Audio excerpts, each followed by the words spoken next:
कहना चाहेंगे कि कम से कम हमारी भारतीय संस्कृति बची रहे? हम तो इतना कहना चाहेंगे, आपका परिधान से मतलब नहीं है और आप खूब पढ़े, खूब उन्नति करें, विद्वान बने, पर साथ में मूल चीज़ यह है कि घर के जो संस्कार हैं, घर के जो माता पिता के संस्कार हैं, वो हमारे जीवन में रहना चाहिए। हम ये नहीं कहते कि विदेश ना जाइए या आप अंग्रेजी ना पढ़िए, खूब पढ़ो, दिल से पढ़िए, परंतु साथ में हमारे जो मर्यादाएं हैं, हमारे जो संस्कार हैं, उसको ना भूलें।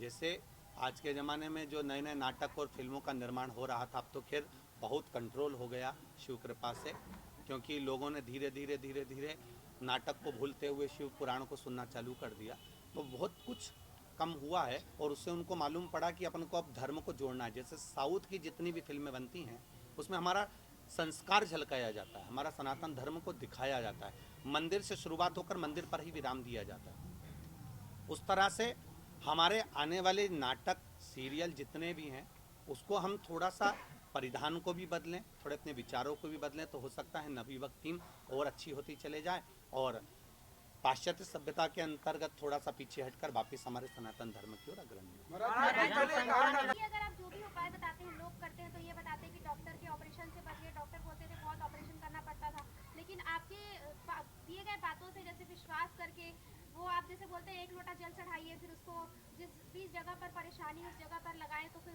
वो जो बीमारी है वो ठीक हो जाएगी, तो काफी लोगों की बीमारी भी ठीक हुई है, तो ये कैसे मतलब कैसे संभव हो पाया? विश्वास के साथ में हमने कभी भी अपनी व्यासपीठ से यही कहा, ये नहीं बोला कि आप डॉक्टर का इलाज बंद कर दीजिए। हमारी व्यासपीठ से हम हमेशा कहते हैं डॉक्टर के पास जाते रहिए, साथ में विश्वास शिव जी को लेकर जाइए। जैसे आपको दवाई लेना है तो आप मेडिकल पर जाकर खड़े हो जाएंगे और आपके पास में अगर रुपया नहीं है तो दवाई का मेडिकल वाला तो आपसे कह देगा ना पहले पैसा दीजिए इसके बाद ही दवाई मिलेगी। तो रुपया जैसे अपनी जेब में है तो अपने को विश्वास है कि मैं 10,000 की भी दवाई खरीद कर ला सकता हूँ और डॉक्टर से भी कह दिया तुम्हें जितनी लिखना लिख दो, मैं लाकर अब भी 2 मिनट में देता हूँ। उसी तरह शिव रूपी विश्वास जब हमारे साथ में है तो आप किसी भी डॉक्टर के पास खड़े हैं, ये निश्चित है वहाँ से आप जीत कर जरूर आएंगे। महाराज जी हर घर में जो है वो करो, कर्म श्रेष्ठ है। हम तो खुद व्यासपीठ से रोज चिल्ला चिल्ला कर कहते हैं कि कर्म प्रधान है, शिव जी ने भी तो कर्म किया है। अगर भगवान शंकर की धर्मपत्नी माता पार्वती के बच्चे रो रहे हैं, शिव जी ने उनके लिए बैकुंठ जैसा सुख लाकर नहीं दिया। आज के माता पिता बच्चों को पहले से ही बता देते हैं कि तेरे लाकर में इतना रुपया पड़ा है, तो बच्चे कर्म नहीं करेंगे। पर शंकर भगवान ने अपनी औलाद को, अपनी संतान को ये कभी नहीं कहा कि मैंने रावण को सोने की लंका दी है तो मैं तुमको भी दूंगा। शिव जी ने कहा अपनी मेहनत पूर्ण करिए। तो भगवान शंकर के पुत्रों के लिए शिव जी कर रहे हैं कि कर्म करिए, और पुत्र भी कर्म कर रहे हैं, बेटियां भी कर्म कर रही हैं। तो शिव तो हमेशा कहते रहे हैं कि कर्म प्रधान है। तो हम तो ये कहेंगे कर्म करो, पर कर्म के साथ में शिव पर विश्वास पूर्ण रखिए। महाराज जी भागवत कथा में कितना अंतर मानते हैं? शिव महापुराण और भागवत कथा में अंतर तो आप वेद व्यास जी ने जो पुराणों की रचना करी है सभी पुराण श्रेष्ठ हैं, ऐसा कोई पुराण नहीं जो नीचा और ऊंचा हो। उस पुराणों में वेद व्यास जी ने श्रीमद् भागवत की भी जब रचना करी तो शुरुआत में शिव भगवान का ही वर्णन किया है। रामचरितमानस की भी रचना करी तो उसमें भी शंकर जी का वर्णन करा। तो पुराण हमारे यहाँ, हमारे सनातन धर्म के लिए सभी एक बराबर है। हमारे यहाँ सनातन धर्म में हम कभी नहीं कहते कि राम श्रेष्ठ हैं, कि कृष्ण श्रेष्ठ हैं, कि शिव श्रेष्ठ हैं। सनातन धर्म के अंतर्गत 33 कोटि देवताओं का अगर वर्णन आया है तो सभी की श्रेष्ठता मानी गई है। यहाँ पर विराजमान जैसे सभी पत्रकार बंधु हैं, कौन का चैनल बड़ा है या कौन का अखबार बड़ा है उससे मतलब नहीं, पत्रकार मतलब पत्रकार। तो सब एक जाजम पर बैठेंगे तो उसका एक आनंद ही दूसरा आता है। उसी तरह वेद और पुराण शास्त्र भी हमारे यहाँ बराबर का क्रम बताते हैं कि एक जाजम पर इसको रखा जाए। महाराज जी प्रथम बार कथा कर रहे हैं, पूरे देश भर में सुनी जा रही, दुनिया में सुनी जा रही, इसकी प्रेरणा आपको कैसे मिली, कैसे आपने शुरुआत की, इसके बारे में थोड़ा सा हम लोग जानना चाहेंगे। शिव महापुराण की कथा जो है पूर्व से ही, मैं गोवर्धन नाथ जी का परम भक्त रहा हूँ शिव बाबा के चरणों में, तो मेरे गिरिराज बाबा ने ही लाकर छोड़ा है।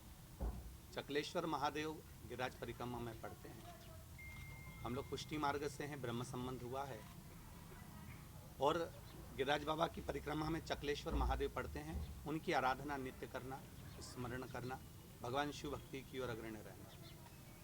शुरुआती जो समय रहा है वो थोड़ा सा बहुत गरीबी का रहा है। कहीं शिव मंदिर में बैठे रहते थे, भगवान शंकर की आराधना, शिव मंदिर को साफ करना, शंकर भगवान पर जल चढ़ाना। क्योंकि पहले मंदिरों में भी इतनी भीड़ नहीं होती थी, शिव मंदिरों में जाले लगे होते थे, शिव मंदिर के ऊपर जो बेलपत्र पड़ी है वो 2-4 दिन तक पड़ी ही रहती थी, तो उसको पूरा निर्माल्य उठाकर विसर्जन करना, सफाई करना, तो कहीं ना कहीं मेरे देवाधिदेव महादेव की कृपा, शिव की उदारता है जो उन्होंने चुना है। क्या शुरू से आप अध्यात्म की ओर पहले तो कहूँगा मेरे युवान बहन भाई को मैं इतना ही कहना चाहूँगा कि शिवजी ने कोई नशा नहीं करा। ये जो शिवजी के नए नए पोस्टर बनाए गए हैं, चिलम पीते हुए, गांजा पीते हुए, ये सब बात के बने हुए हैं। पूर्व के समय पर अगर भगवान शंकर का एक स्वरूप देखा जाए तो शिवजी के लिए जब विष भेजा गया था और विष की बूंदें जब नीचे गिरी थी पीते समय, तो उससे भांग धतूरा उत्पन्न हो गया था। वो भांग धतूरा शंकर जी के पास में रखा हुआ है, पर शिव जी उसको पीते नहीं हैं। रखा इसलिए है क्योंकि मुख से गिरा है तो वहाँ उत्पन्न हो गया, वो वहाँ रखा हुआ है, पास में नज़दीक में रखा हुआ है। जैसे कोई व्यक्ति अगर बैठा हुआ है, उसके पास में पानी की बोतल रखी हुई है या कोई वस्तु रखी हुई है, तो रखा है, परंतु शिव जी उसका सेवन नहीं करते। स्वयं माता पार्वती जी ने शंकर जी से प्रश्न किया कि आप किसके नशे में रहते हो? शिव जी कहते हैं मुझे राम नाम और कृष्ण नाम का इतना भारी नशा है कि दूसरे नशे की जरूरत ही नहीं पड़ती है। जब आप शिव जी का नशा कर रहे हैं या राम नाम कृष्ण नाम का नशा कर रहे हैं तो दूसरा नशा चढ़ता ही नहीं है, ये निश्चित है। आज पब्लिक को जो नशा चढ़ा हुआ है वो शिव के नाम का ही तो चढ़ा हुआ है। यहाँ कौन सा भांग का प्रसाद बट रहा है, यहाँ कौन सी चिलम दी जा रही है, केवल एक शिव तत्व लोगों के भीतर है। महाराज जी अंधविश्वास में क्या अंतर है? आपके यहाँ जो कथा सुनने आते हैं वो अंधविश्वास कहेंगे उसे या आस्था? अंधविश्वास और आस्था में बहुत अंतर है। अंधविश्वास के अंतर्गत आप उनको बेल दे रहे हो, भभूति दे रहे हो, नारियल दे रहे हो या कोई सामग्री दे रहे हो, वो अंधविश्वास के अंतर्गत आ गया।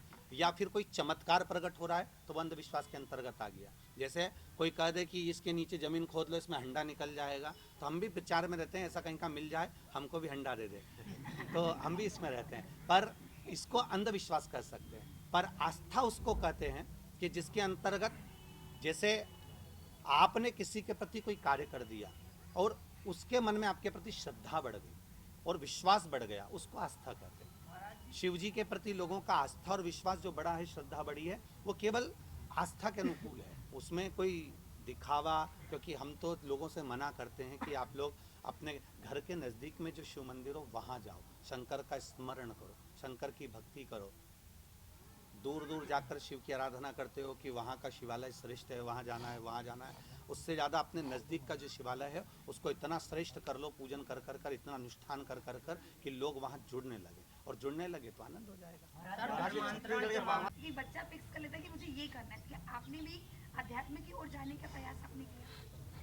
अध्यात्म की ओर तो नहीं कह सकते, क्योंकि जिस व्यक्ति के पास में अगर भोजन करने का भी धन ना हो, दूसरों के कपड़े पहनकर स्कूल जा रहा हो और किताबों से दूसरों की पढ़ रहा हो, तो उसका लक्ष्य क्या हो सकता है? उसके लिए मूल लक्ष्य होता है भोजन, उसका परिवार। घर में जिसके 2-2 बहनें हों और वैवाहिक जीवन भी सम्मुख में आ रहा हो कि भाई शादी भी करना है, ऐसी स्थिति में, परिस्थितियों में हमें तो यहाँ तक ध्यान में है, और ज़्यादा लंबे समय तो हुआ नहीं है कथा, आप लोगों की इस उम्र के हैं। तो हमारी जब बहन की शादी थी तो सीहोर में एक सेठ की शादी हुई थी, तो हम हमारी माँ के साथ में, हमारे पिता के साथ में सेठ जी के हाथ जोड़ने के लिए गए थे कि साहब ये जो डेकोरेशन है ये डेकोरेशन रहने दीजिए और हमारी बहन की बारात आए तो इसी डेकोरेशन में शादी हो जाए। तो यहाँ तक जीवन था, तो अब उसके हिसाब से अब ये सोचेंगे कि लक्ष्य तो हमारा केवल मूल था कि भगवान के कृपा से भरपेट भोजन मिल जाए। पर मेरे शिव जी की भक्ति कभी नहीं छोड़ी और शंकर का स्मरण करते रहे, तो भोलेनाथ जी ने पेट तो भरा ही पर जीवन भी संवारा है। इसलिए हम सभी से कहते हैं आपका कर्म पूरा करिए। आप जितना कर्म करने के लिए भगवान ने मृत्यु लोक में शरीर दिया है, खूब मेहनत करो, दिल से करो, पर मेहनत के साथ में विश्वास परमात्मा पर पूर्ण रखिए, तो आप अपनी मंजिल तक जरूर पहुँचेंगे। शिव महापुराण और रुद्राक्ष के पीछे की क्या कहानी है, और क्या वाकई उसमें आपके माध्यम से प्रभु का स्पर्श उस रुद्राक्ष में रहता है? शिव महापुराण में जैसे रुद्राक्षों का वर्णन करा गया 1 मुखी से 14 मुखी तक, स्कंद पुराण में 21 मुखी तक रुद्राक्षों का वर्णन है। सारी दुनिया में जो रुद्राक्ष प्राप्त होते हैं वो नेपाल से आया हुआ प्राप्त हो जाता है, पर गंडकी के तट का जो रुद्राक्ष है वो रुद्राक्ष हमको औषधि देता है। ये रुद्राक्ष की मालाएं यहाँ पर मिलती हैं, रुद्राक्ष बना बनाया प्राप्त हो जाता है। आपको वो रुद्राक्ष और इस रुद्राक्ष में ये अंतर मिलता है कि सीहोर का जो रुद्राक्ष होता है वो सीधा जैसा बेर होता है, ऐसा बोर जैसा आता है, बोरियों में भरा कर, कच्चा की कच्चा, गीला की गीला।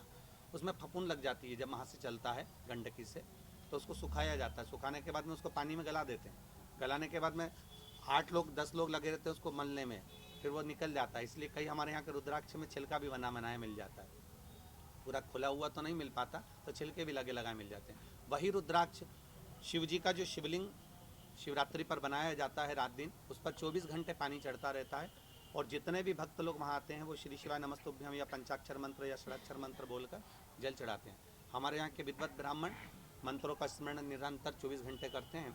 वो पानी जो शिव जी पर चढ़ता है वो रुद्राक्ष अपने आप सिद्ध हो जाता है। जैसे हम लोग कहते हैं ना कि सिद्ध होने में देरी नहीं लगती।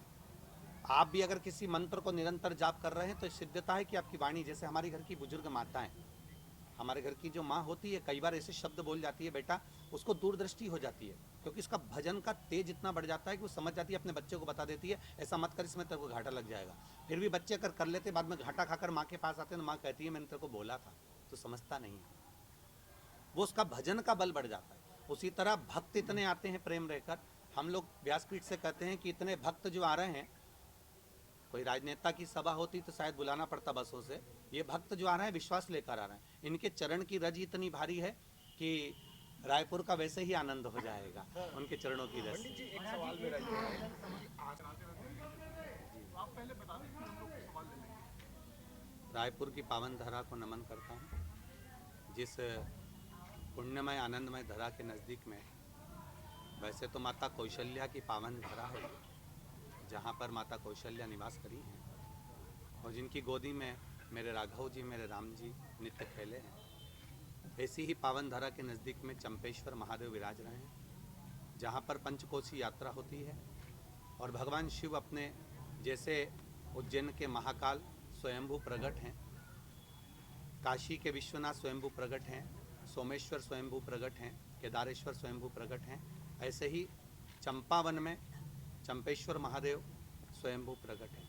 ऐसी पुण्य धरा पर जो ये पावन शिव महापुराण की कथा बसंत कुमार जी अग्रवाल जी द्वारा, उनके परिवार द्वारा जो चल रही है, रायपुर का एक बड़ा ही सुंदर आयोजन यहाँ आयोजित किया गया है।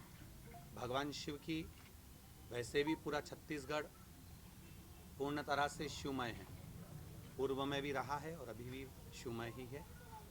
भक्तों का जो जन सैलाब यहाँ आ रहा है वो शिव भक्तों की एक आनंद की अनुभूति करा रहा है। बहुत बहुत साधुवाद देता हूँ रायपुर की पूर्ण धरा के निवासियों को और सभी शिव भक्तों को, और आपके पावन चरणों को नमन करता हूँ। श्री शिवाय नमस्ते। बहुत अच्छी बात है। हम भी चाहते हैं, हमने अपने व्याख्यानों में ये चीज़ कही है कि किसी भी तरह से सनातन भाई जागे और सनातन धर्म अग्रण्य रहे। आज चारों तरफ इसको तोड़ने वाले लगे हुए हैं। कोई कहता है कि अगरबत्ती, हमने कल परसों भी कथा में कहा कि अगरबत्ती में बांस होता है, अगरबत्ती मत लगाइए। हम कहते हैं वो विश्वास से शिव जी के मंदिर जा रहा है। आप शंकर जी को 1 लोटा दूध चढ़ा रहे हो, आपको कैसे मालूम कि ये गाय का है कि भैंस का है? आपने तो विश्वास रखकर गाय का दूध समझ के ही शिव जी को चढ़ाया है, तो शंकर जी उसी गाय के भैंस के दूध को भी गाय का समझकर स्वीकार कर रहे हैं। आप दिल से क्या भजन कर रहे हैं, आप हृदय से भगवान को क्या पूछ रहे हो, मूल चीज़ वह आती है। तो अगर आज सनातन धर्म की अग्रण्यता है तो उसके लिए बहुत श्रेष्ठता वाली बात है, और जगतगुरु शंकराचार्य जी के साथ पूरा राष्ट्र खड़ा हुआ। आखिरी के 2 क्वेश्चन बस। मैं ले लेती हूँ। बच्चों का जो जीवन है वो माता पिता पर आधारित है और माता पिता का जीवन बच्चों पर आधारित है। हमारा तो इतना कहना रहेगा कि जो माता पिता अपने बच्चों को पढ़ा रहे हैं, खूब अच्छे कॉलेज स्कूल में पढ़ाएं, पर साथ में अपने संस्कारों को भी देते रहें, जिससे आने वाले समय में उनको दुख ना हो, कष्ट ना हो, तकलीफ ना हो। रुद्राक्ष जो है 1 मुखी 2 मुखी जो अलग अलग राशियों के हिसाब से अलग अलग लोगों को धारण करने चाहिए, लेकिन आपने रुद्राक्ष महोत्सव में प्रसादी टाइप का सभी को बांटा था, तो इस पर जो लोग पहनते हैं तो इससे कुछ असर पड़ेगा, क्योंकि वो बिना देखे वो पहने? कुछ नहीं। इसमें अगर आप ज्योतिष के अनुसार अगर पहनना चाहते हैं तो ज्योतिष के अनुसार पहन सकते हैं। ये तो सीहोर का जो रुद्राक्ष है वो केवल प्रसाद के रूप में मिलता है। जब रोग बीमारी रहती है तब उसका पानी गला कर पिया जाता है और बाकी के समय में उसको रखा जाता है। उसको धारण करने की जगह जितना आप रखेंगे उतना फलदायक रहेगा। सर, सभी को छत्तीसगढ़ के श्री पावन शिवाय ग्रह के बारे में आप क्या नमस्तुभ्यम। कहेंगे? छत्तीसगढ़ के छत्तीसगढ़ की राजनीति देखा है, छत्तीसगढ़ की राजनीति को किस रूप में देखते हैं? राजनीति में धर्म रहा हुआ है पूर्व से ही। ऐसा नहीं है कि राजनीति में धर्म नहीं रहा। जब हमारे दशरथ जी महाराज राज सिंहासन पर बैठते थे, जनक जी बैठते थे, तो उनके साथ में उनके गुरु भी बैठते थे।